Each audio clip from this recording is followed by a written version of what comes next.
Welcome, friends. Thank you for joining today's session. So, friends, we are discussing the book Conversations with God, and yesterday we went through chapter 1. Today we'll go through chapter 2. This book is written by the author Neil Donald Walsh. One day he was very frustrated with life and he was going through a lot of challenges. He had a habit of writing letters to different people from whom he gets challenges. He writes everything, his frustration, whatever he wanted to say. He never posted, but he just writes to remove his frustration.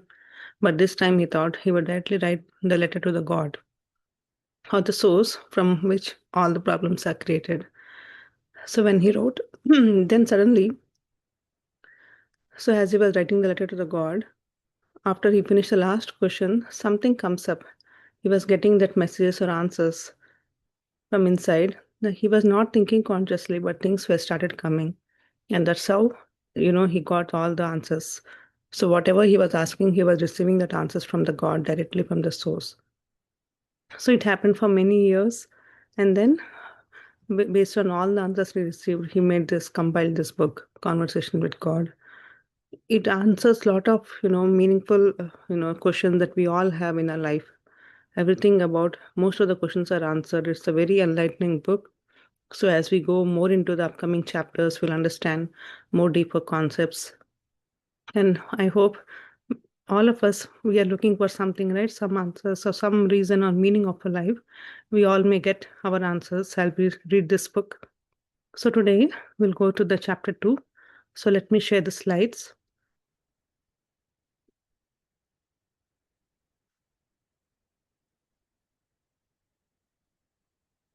So friends, those who joined today for the first time, the book is Conversation with God, and the author is Neil Donald Walsh. He is from USA. He is a very famous author, and he wrote this book. So the chapter 2, Conversation with God, that is understanding God beyond limits, seeing God in everyday life. So we always, see God from our beliefs or traditions or out of fear. But now we'll understand God based on our experience, thoughts, and feelings, or with our awareness. So if you deeply observe, most of us, right, we don't lack belief in God, but we lack clarity about God, what God is actually. That clarity is missing among people. So in this chapter, we'll clearly understand what is this, what questions the author asks, and what answers he received. The first one is the search of God. So we all look for God, right? It's quite common. We search in every ways, every form, searching for God all life, expecting a certain experience. See, it's not that we cannot see God or God is not communicating with us. It is that we are only limited to certain things. We think, God only comes in certain form or certain experience.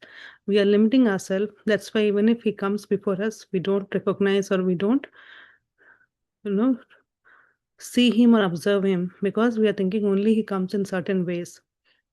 But actually, when He comes, we feel surprised and we don't believe. We think, God means He's very spiritual. He comes in a robe or different things, but He can come as a normal person, or He can just come as a thought, as a feeling, or a words from someone.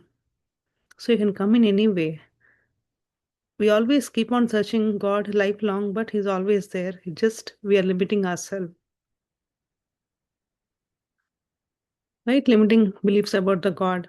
God appears only one way, fixed image of form, missing God in daily life. When we fix that, He will only come in certain way, then it's our fault. Right? We are not able to recognize Him because based on our beliefs and our situations, what we learn from the society and all of these things, we form a certain image. See, the images and everything that we pray, right? They are based on so that people can relate or connect to. But at the end of the time, we have to believe that there is no form, there is no identity. God is everywhere, in everything, right?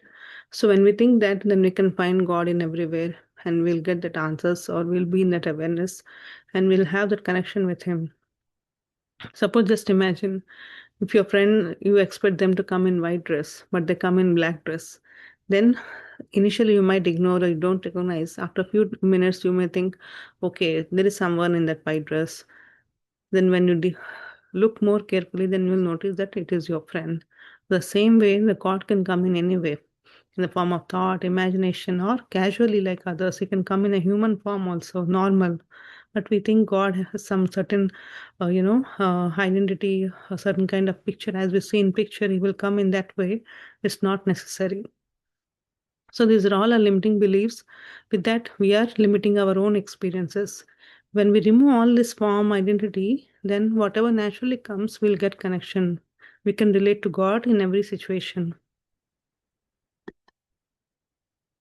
So as I said, God is everywhere, in sadness and happiness, in good and bad, in all experiences. We only think God is in there in happiness. So only after sadness, only happiness comes, right? So everything is created by God, that happiness and sadness, all the experience we face. So God is everywhere. If you if you search, you will find God in sadness also. But we don't like sadness, so we ignore it. That means we are ignoring God also. So God is there in good and bad. Good and bad, everything duality is created by our humans. For God, everything is same. Right? He created everything so that we can experience things and we can grow. But there is no judgment that good or bad. Everything is based on experience or situations in life. So breaking the serious God image. So the author asks, is God, does he has any humor? The God says yes. If I'm creating the thoughts, the emotion, the feelings, if everything is created by me, then the humor you are getting is also created by me. So we only think God is serious. We have to fear about him. We can talk only in certain ways. It's not necessary. You can talk to God as if you're talking to your friend casually while playing jokes or being humor. Then casually. The idea here is to connect with the real identity, not with the image or the form. Let being natural, connecting to the source. That is what important. God accepts everything. Right? Nothing is rejected. If we have good experience or bad experience, if we do good, bad, whatever, everything is accepted. Nothing is rejected. We only think, right, if we talk in certain way or if we behave in certain way, then only God will accept. But life is sacred. Everything is part of experience, right? The darkness, the light, the good, the bad, right? Everything comes evenly. Everything is made by God. So why he will reject someone and why he will accept someone? He accepts everything as they are. So there is no rejection, right? Life itself is a sacred. So everything we experience is created by the God. So everything is accepted by the God. Everything has a purpose. So we should identify that. If some situations are coming, there is a reason for that, and there is a meaning or purpose behind it. When you accept that, you don't judge, you don't argue, or you don't be stressed out, but you will accept, you will surrender, and you'll be at peace. If you reject, then we are in stressful state, right? So understanding the good and bad. So as we know, everything is created by the humans, right? The labels. So God has not created anything. Needed to understand the contrast. So everything we need to experience, because what we like, we say is that good, and what we don't want to experience, we name it as bad. And we created this duality, we created this judgment and all. But everything is experience. If you see good also as an experience, then you don't be happy. You just feel normal. And when you have a any different experience, what you don't like, don't name it as a bad. Accept that also as an experience. See everything as an equal. Don't judge good or bad. Then at every moment will be peace and you'll accept things, everything as they are without judging and without creating any confusions, doubts, or disappointment in your life. Right? Everything is part of the whole. Right? If there is good, then there is bad. Right? Without good, there is no bad, and without bad, there is no good. So when everything is complete, then why we name it as good and bad? So everything is part of that.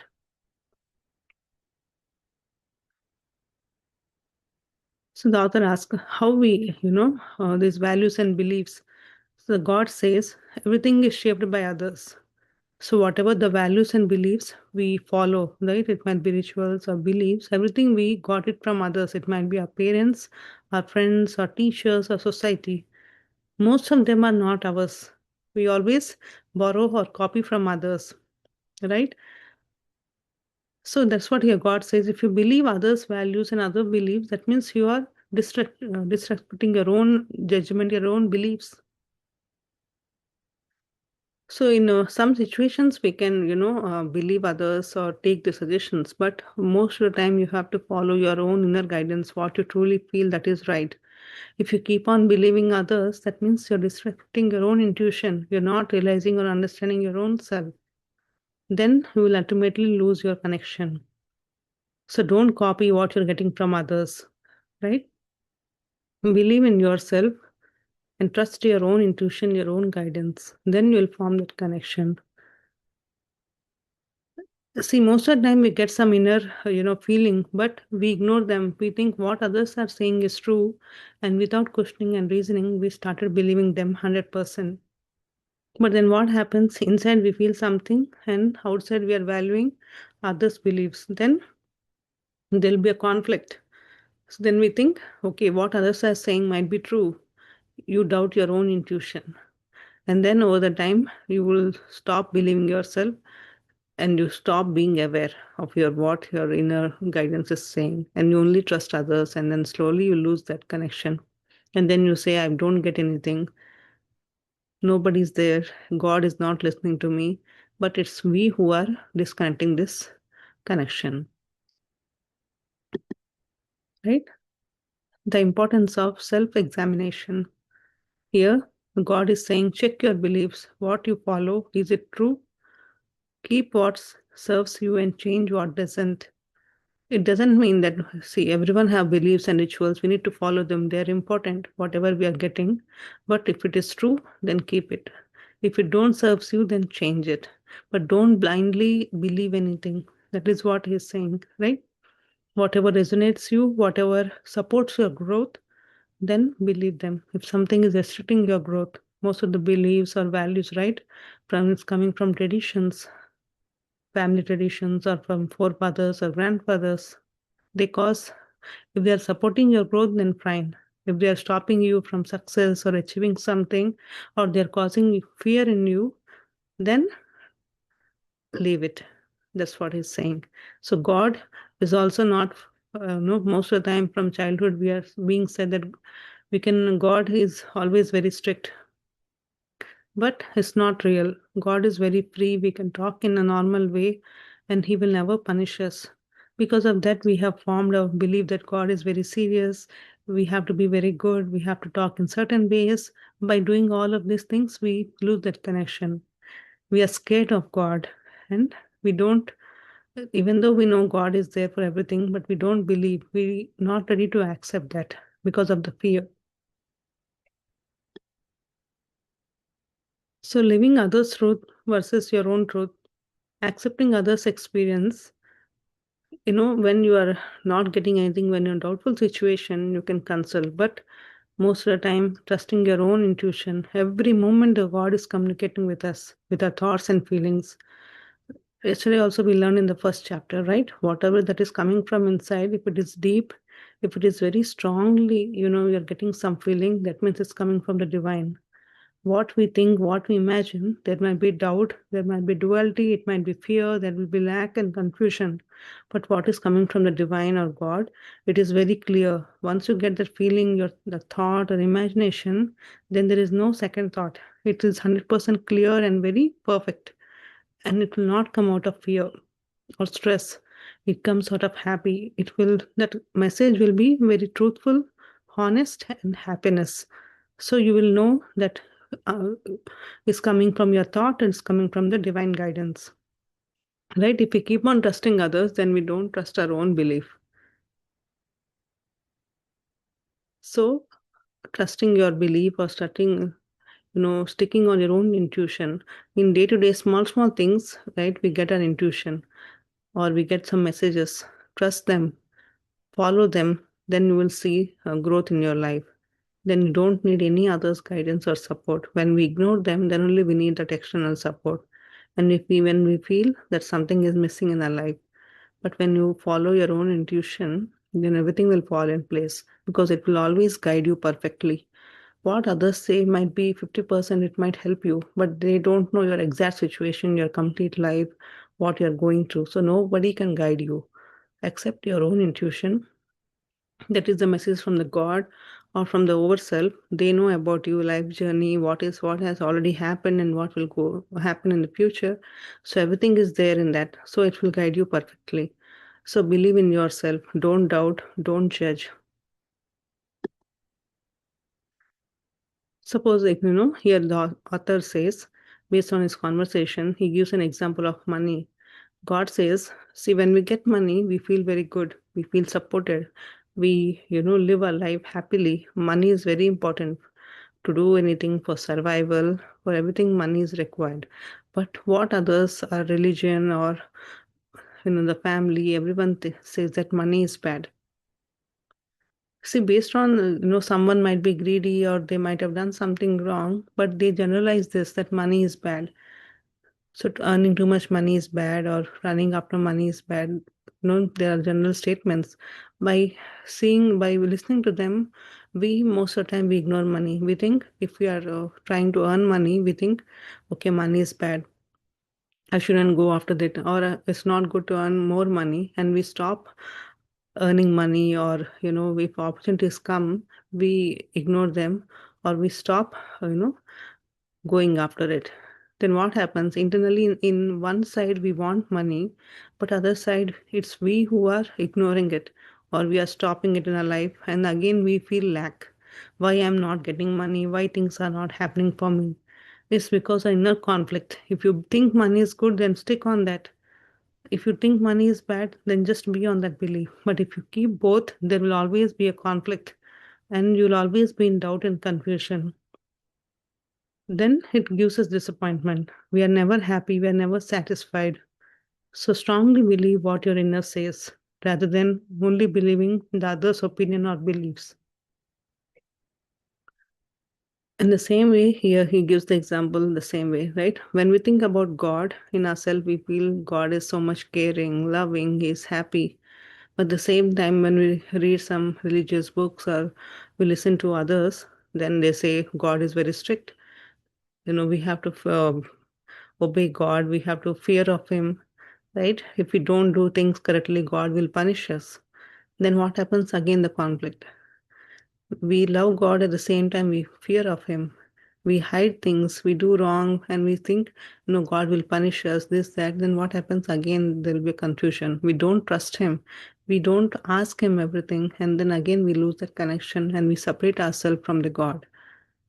But if you believe what your inner says truly, if you really feel that God is loving, kind, and then trust that, right? So give most of the time importance to your own feeling and 10% to what is coming from the external things. But most of the time we give only 5 to 10% we believe on ourselves and 90% we believe on others or what is coming from outside. At a time that is true, but we have to again see what is right or wrong based on the people or situations, in what situation they are saying that, or based on what conversation the things are coming. We have to identify them, not just blindly believing anything that is coming, right? So the free will versus fear.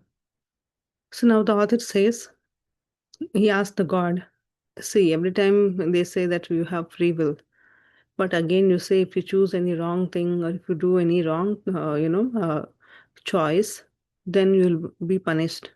Then how come it's a free will? How come it's a freedom?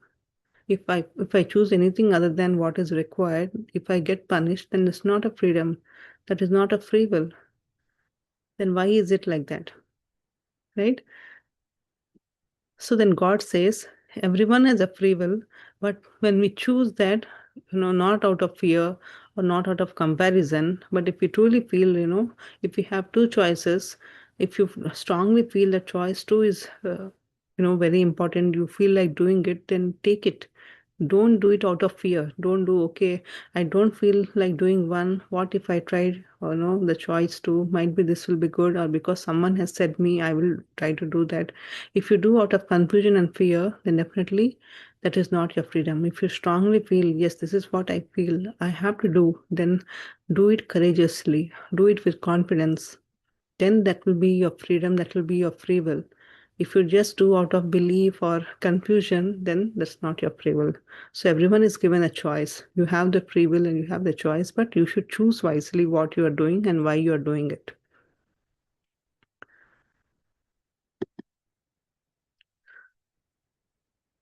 God has no needs. Your author asks if God has any needs or desires. We always think that God needs worship. We have to pray to Him, we have to do things, then only God will give us what we want, right? So your author says that God does not need any worship, He does not need any obedience. God is complete and whole. So why He wants anything, right? The simple example, when something is whole, something is complete, then why it needs anything? If we are asking because we feel lack of money, or relationship, or we feel lack of happiness. That's why we ask things. God has everything. He doesn't need anything from us, right? So whatever we were taught, right, we have to worship or we have to obey God, this, that. So everything is based on our society and system. So God does not need anything. Even if you don't give anything, also it's fine. But leave that fear. Don't live in fear that if I don't do, God will punish me or God needs this, God needs that. He doesn't need anything. He just need you to realize your own truth. That's what God needs. Right? So what is actually the God desire? To know itself, to know God, that He is the supreme, to know your own self, realize your own self. That is what God needs. God wants to express through you. So whatever He's sending messages, He wants to express through you and to create a growth and joy in your life. That is what God wants. But other than that, He don't expect anything from you. It's we always think that we have to do certain things. If you do out of love, that's fine, but don't think it is compulsory that God, we have to do, otherwise we won't get things in our life. Then we are always in the long belief system. So we need to change our belief. We need to change what we are thinking about God, what our opinion about God. So what is the difference between God and us? See, God knows everything, the truth, right? But we as a humans, we forgot.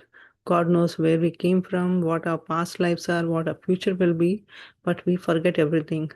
Even after coming in this life, we forget many things. But God knows everything. But when we form that connection again, when we get connected with the God, we do the spiritual practices, meditation, everything, then again we start realizing. We realize and form that connection and bring joy in that our life. So realizing our own self is the only, the one of the most important purpose of everyone. That is the difference. God is already realized, He is complete. We are the part of God, right? So we need to realize that we are the part of the whole. We are not separate from God, but we are the God. So that is the difference between God and us. So here the problem is, what is the real problem? That feeling unworthy, not expecting answers and blocking the connection. So if God is, many times, as we said, God is constantly connecting with us. He's sending answers, He's sending messages, He's there in the connection, but we don't feel worthy. We think, okay, I'm not that good, or why God will talk to me. Is it true? If ever we get some messages, we ignore that. We think it's not real. Why God will talk to me? He will be only sending messages to some priest or some masters or some other special people. I'm a common man.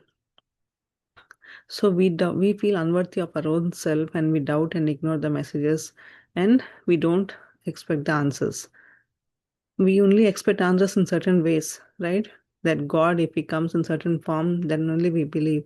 But He can answer in anywhere. based on thoughts, feelings, words, or someone can come based on a conversation. If you're talking to your friend, suddenly he says something that might also come from the God, because everyone is part of God, right? So your friend is also a divine source. We are also part of the divine source. So the messages can come from any form, in any way. So when you feel connected with each and everything, then you don't doubt, then you don't feel unworthy, and you don't expect answers only in certain way. When we do this, when we feel unworthy, or when we, don't trust them, then we are blocking that connection. And that's why most of us will not feel that connection. We think God is not communicating with us, He's not answering our things, or why, He's putting us in these troubles. We judge everything. So the trust and belief is very, very important. As we said, God is always speaking through life experiences. Whatever experience we are going through, based on our situations, He's telling us something. Through our thoughts, what we think, the highest thought that is coming to us, it's coming from the divine source, and through awareness. When we observe, when we are mindful, we get some certain intuition, certain images, or certain guidance that is also coming from God. So we need to be in the silence, awareness, and the present moment to understand or realize that answers. And he's saying, stop doubt yourself. So whatever we are asking, everything is valid. We think, okay, am I asking the right question? Am I doing overthinking? Or is it real? Should I ask him or should I not ask him? We have a lot of questions and confusion. So so the author is saying, so whatever answers he got from God, then don't doubt your questions, whatever you're asking, whatever inner quest, everything is true, everything is valid. You can ask anything, and whatever you're looking for, it has a meaning, it has a purpose. So don't doubt yourself, don't think negative about yourself, trust the process.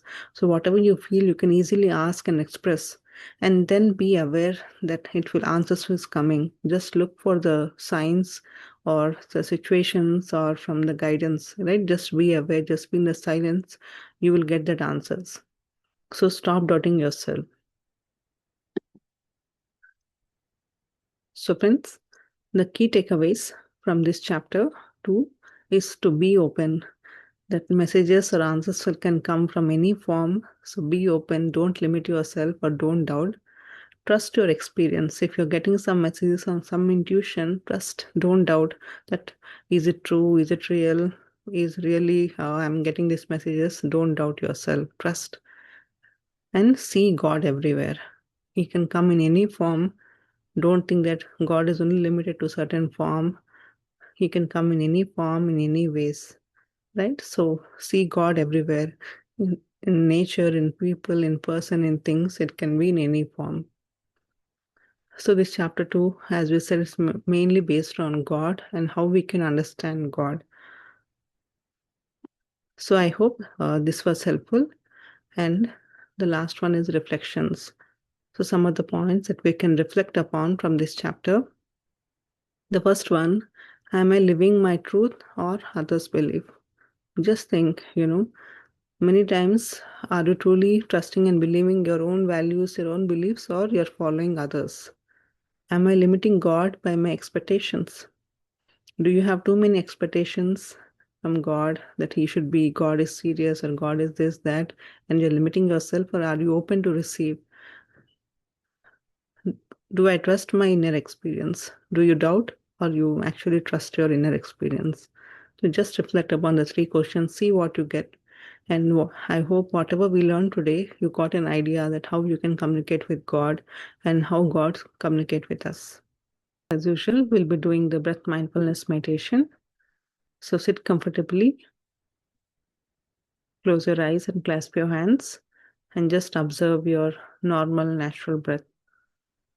Don't forcefully inhale or exhale, just observe your breath. You can sit anywhere, take comfortably back support. The more comfortable you are, the longer you can sit for the meditation.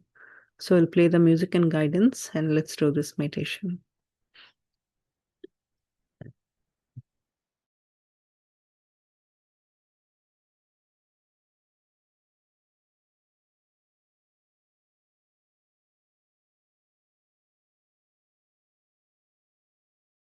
Dear friends, Dear masters, sit comfortably,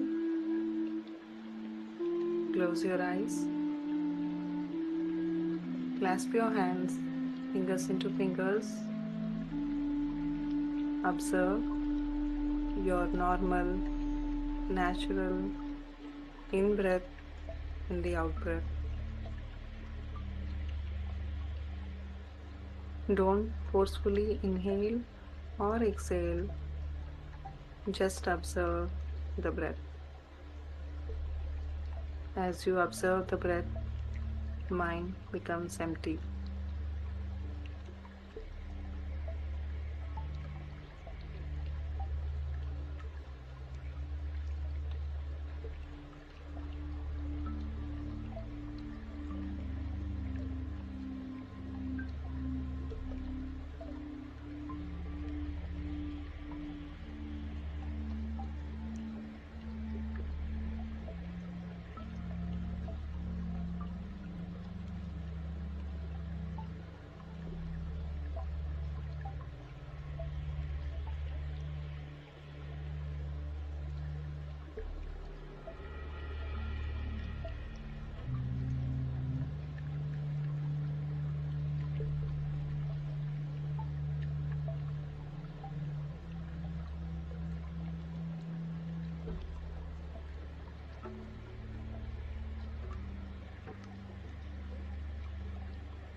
Be with your breath, dear friends.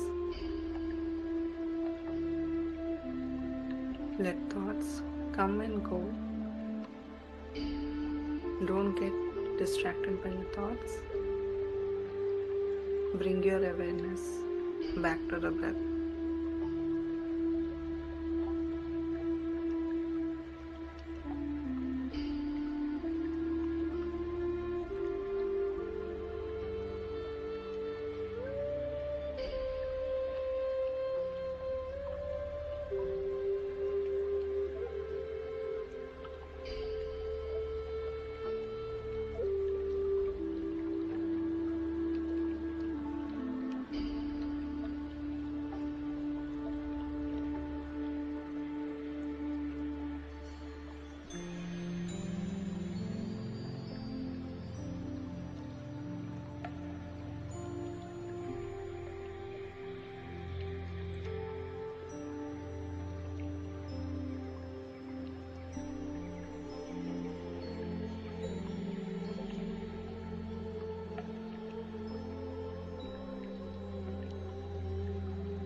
Go deeper and deeper into yourself.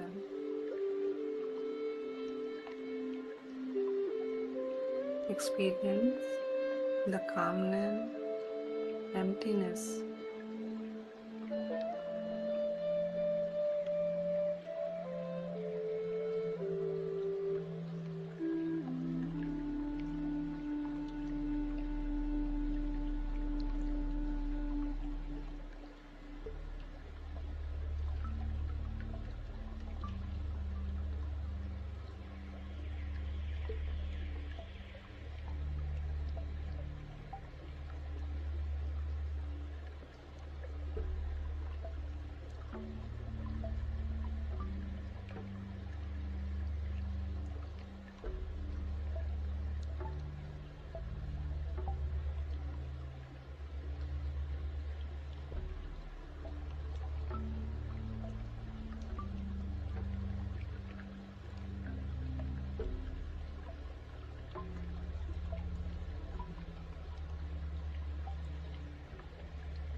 Gently bring your awareness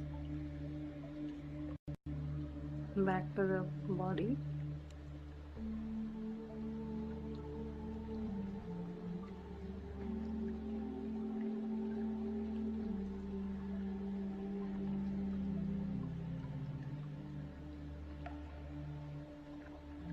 Feel any sensations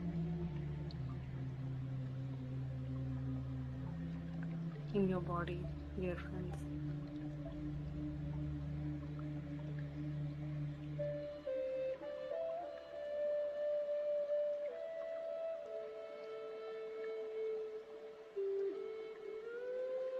Recollect your experiences. What did you see or how did you feel?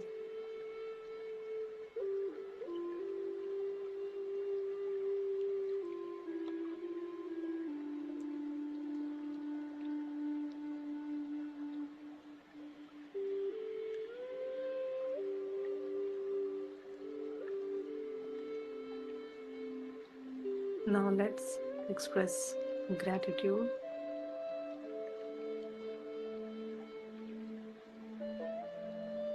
Be grateful to your parents, teachers, and mentors.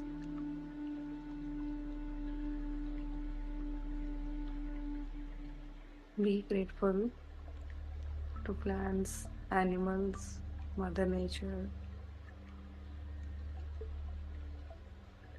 all the planets, the universe.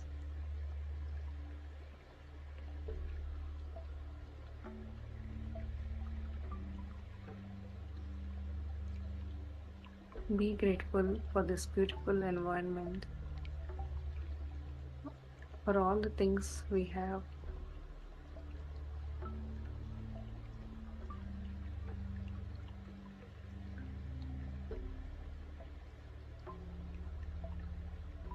Whenever you're ready, slowly place your palms on your eyes for 5 seconds and then slowly open your eyes.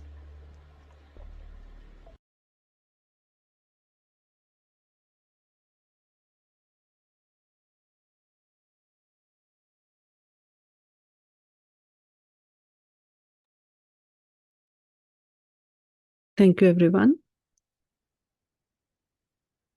I hope you all had a good meditation today. We'll see you all tomorrow at the same time, 9 p.m. Central Time, and we'll go through the another book, You Forever, written by Lobsang Rampa. So please do join daily for this wisdom and book sessions. Thank you, everyone.